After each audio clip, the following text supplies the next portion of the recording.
Inviting Entanglements, Researching within Applied Theatre Companies. In this paper, I offer some reflections on planning and carrying out my PhD research with 3 different applied theatre companies. This paper forms part of my ongoing reflexive analysis. In it, I attempt to capture some sense of how my methodology has been formed and reformed. Research in applied theatre often involves working with or from within organisations. And this aspect of my research raised questions for me about how to be as a researcher working within organisations that are in the business of applying theatre. My thinking around these questions has been shaped by ideas from ethnography, applied theatre research and organisational research. And what has emerged are 3 ways of being multi-sited, being reciprocal, and being performative. I will present these, tracing my research journey through my memories and field notes. In doing so, I hope to convey a sense of how, as I became entangled in the day-to-day work of each company, I struggled to enact these ways of being through my researcher position and research relationships.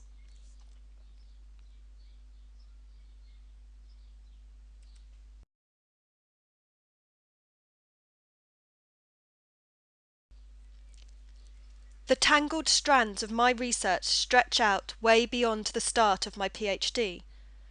What brought me to this research is a concern that has grown over 10 years of creating participatory theatre work for theatres and arts organisations in London.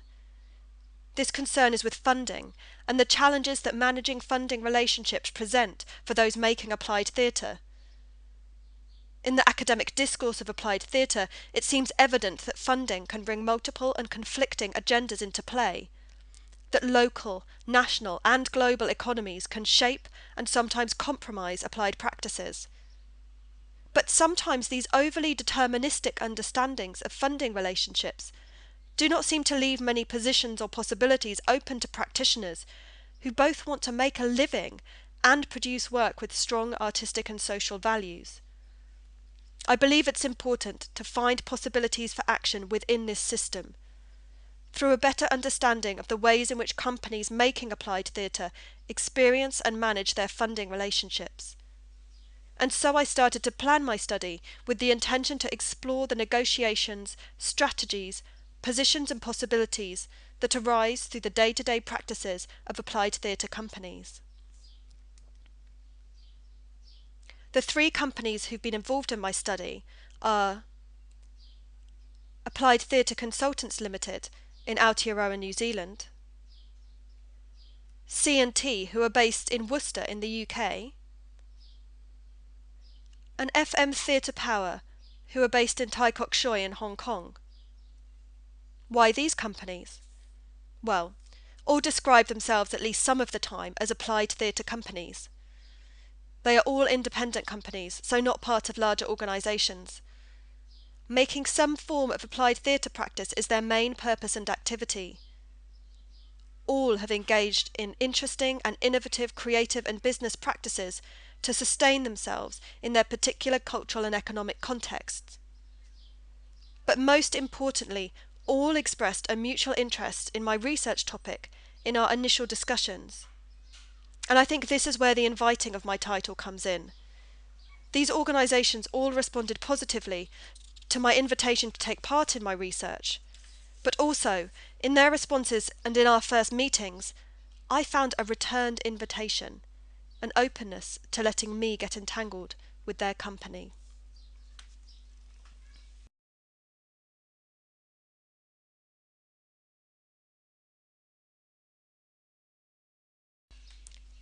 And then, I found myself standing in the borderland between the what and the why of my research and looking towards the how. Hughes, Kidd and McNamara have described research in applied theatre as taking place in a hybrid methodological domain. As I started planning my PhD, this was certainly the kind of space that I felt like I was in. I was in between disciplinary fields, identifying strongly with the field of applied theatre, making a new home in New Zealand within a faculty of education, and planning an organisational research project that would take me to Hong Kong. I carried with me in my pocket, or at least on my memory stick, Hughes, Kidd and McNamara's notion of applied theatre research as a reciprocal and ethical knowledge practice. This reminded me of the kind of relationship I wanted to form with the people and organisations I would work with in my PhD, and it led me to my first way of being.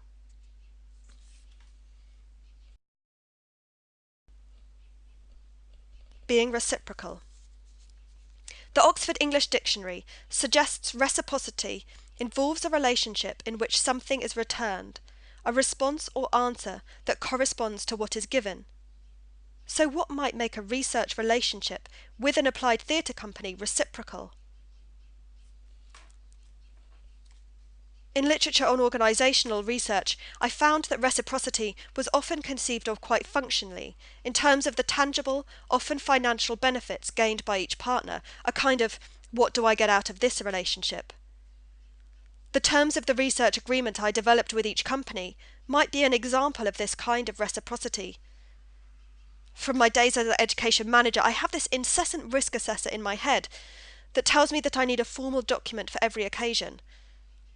In the research agreement document, I tried to make clear what each company would be expected to contribute to the research in terms of time and other resources, but also to show that I was willing to contribute something in exchange, tangibly, albeit not financially back.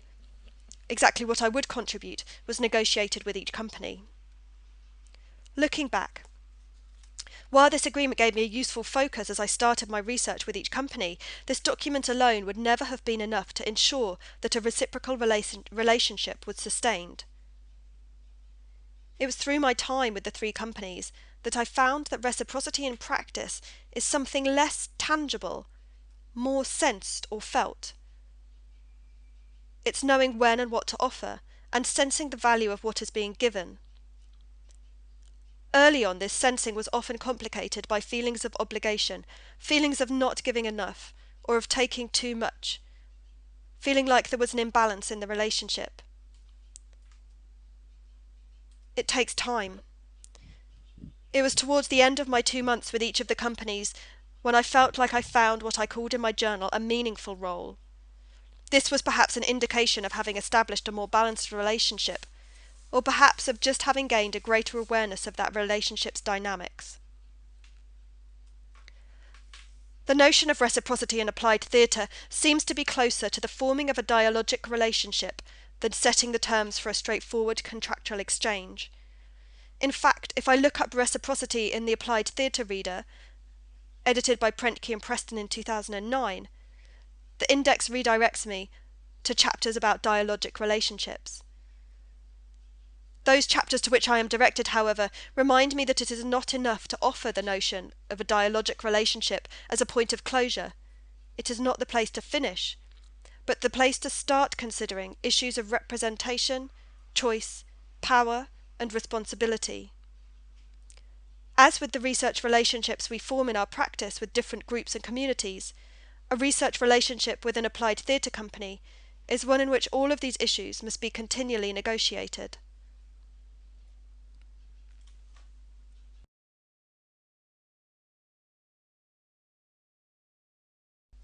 International scholars have expressed concerns about the ways in which the complex webs in which applied theatre projects are caught extend beyond the immediate sites of practice, through local and national contexts, and into the flows and disjuncture of global capital.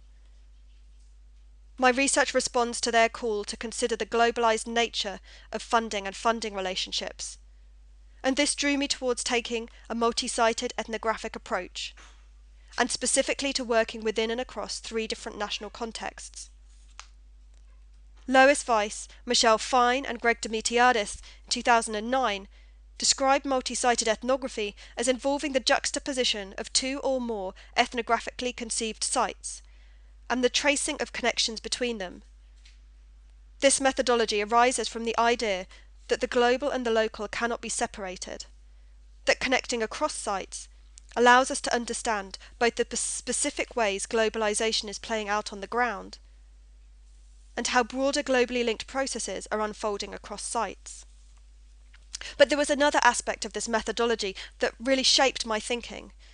For George E. Marcus, in 2007, Multi-sited ethnography demands a particular kind of collaborative relationship.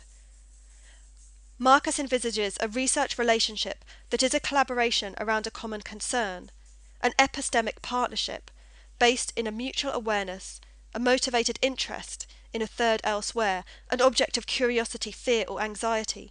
So in the case of my study, funding and funding relationships. Now, an epistemic partnership sounds really good, but what does it look and feel like in practice? I tried a range of methods to achieve a mutual focus on the issues of my research, including formal methods such as interviews and focus groups, and the use of creative practice, which I'll talk about in a minute. But really, I found that the important moments of exchange took place in between these planned facilitated methods, such as when I was talking with Fiona, one of C&T's animateurs, in a school classroom in Essex, about our different readings of American scholar Shannon Jackson's book Social Works, and the relationship of the arts to state institutions. Or talking to Briar, the director of Applied Theatre Consultants, in a car on the way to a school in West Auckland, about the current port workers' strike and the impact of New Zealand's economic and welfare policies on children and families. Talking with Paul, the artistic director of C&T, about the ethical questions of engaging with particular multinational corporate sponsors in their specific local context. A conversation with Banky, the artistic director of FM Theatre Power, about the way in which Hong Kong's theatre sector has been shaped by the administrative legacy of the British colonial government.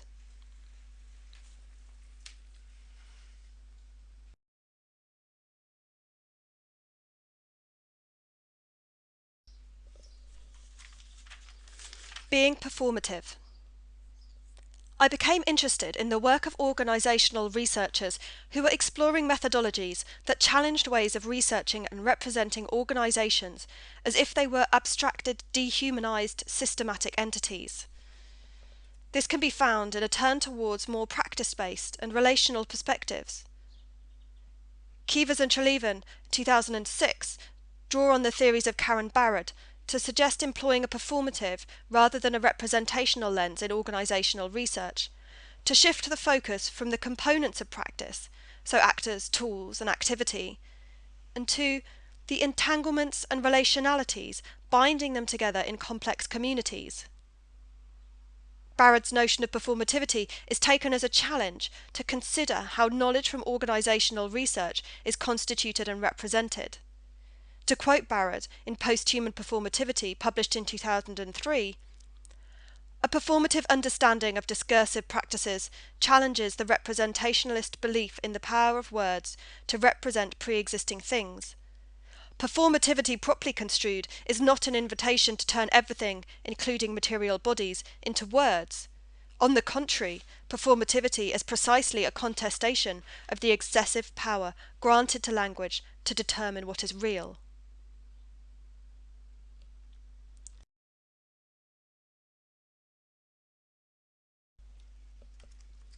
With each company, I explored the use of creative practice as a method for working with the issues and themes and concepts that arose over each period of fieldwork. So we tried to use the creative vocabularies that the companies used in their practice to address issues symbolically, metaphorically, or physically through working fictionally in role. With Applied Theatre Consultants, we used image theatre to look at three key concepts from my fieldwork with them: value, managing, and economies. And we worked with these symbolically through creating different images, informed by Boal's ideas from the Rainbows of Desires book, and then also literally looking at specific moments that had come up over the 2 months that I spent with them in relation to those particular concepts.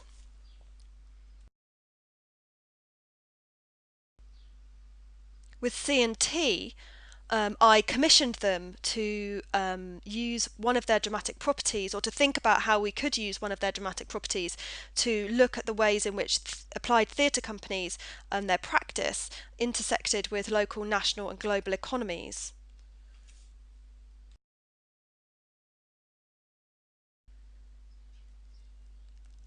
FM Theatre Power have developed an innovative technique called Play Forward Theatre, combining the techniques from playback and forum theatre. At one of their Play Forward events, I was invited on stage to talk about my research, and then the company used this technique to present it back to me.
So response. Right.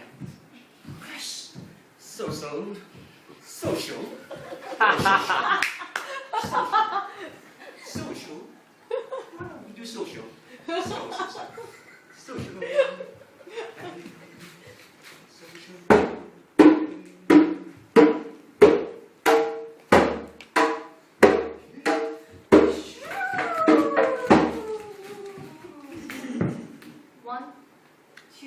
2 mouse.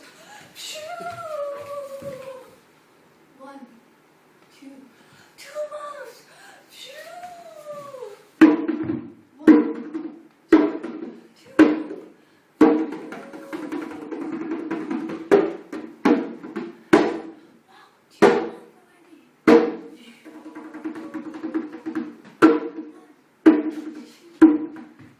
Step out, speak out. Step out, speak out. Step out, speak out. Step out, speak out. Step out, speak out. Wow. Hello, little sleep. Hello, little sleep. Step out, speak out. Funny guys in Hong Kong. Funny guys in Hong Kong. Funny guys in Hong Kong.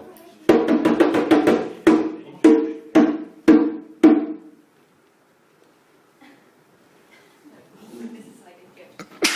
Thank you. That made me feel very happy. Okay, so you have been spending here for like 2 months and with us and also in Hong Kong. So do you have anything to share with us? Anything about the feeling of Hong Kong or about us or anything you want to share about your personal experience here?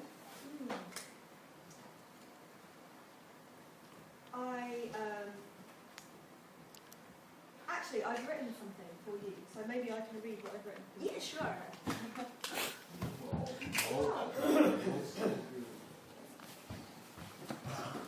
Wow. It's a letter. It's a letter for you. Wow. So this was,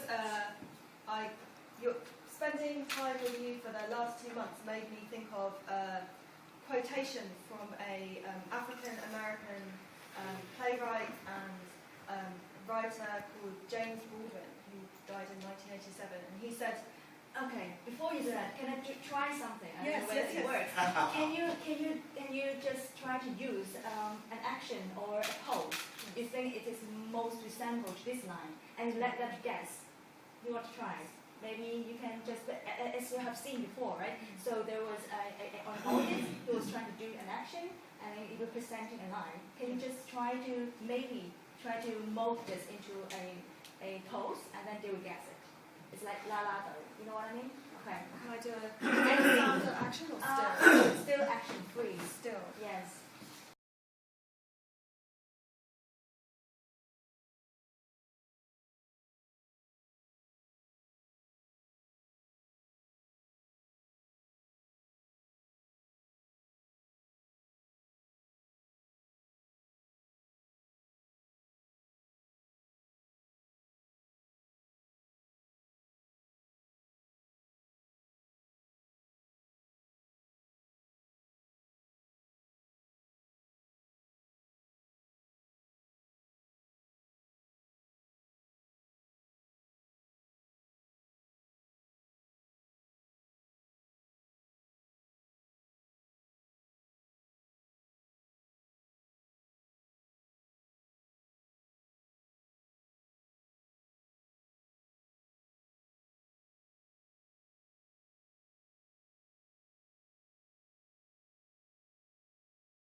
In conclusion, in the widest sense, to entangle means to involve in surroundings that impede movement from which extraction is difficult, or to involve in intricate paths or among obstacles. The image of research that's involved in intricate paths and with its surrounding context is perhaps an inviting one. The idea of impediments and obstacles, on the other hand, is less appealing. Educational researcher Maggie McClure draws on Derrida's concept of the double bind to propose entanglement as a metaphor for the relation between researchers and participants. I've taken this concept of entanglement to suggest that rather than using method as a way to escape the knots, weaves and tissues in which researchers are inescapably caught, research should involve working creatively with the productive dilemmas that these entanglements produce.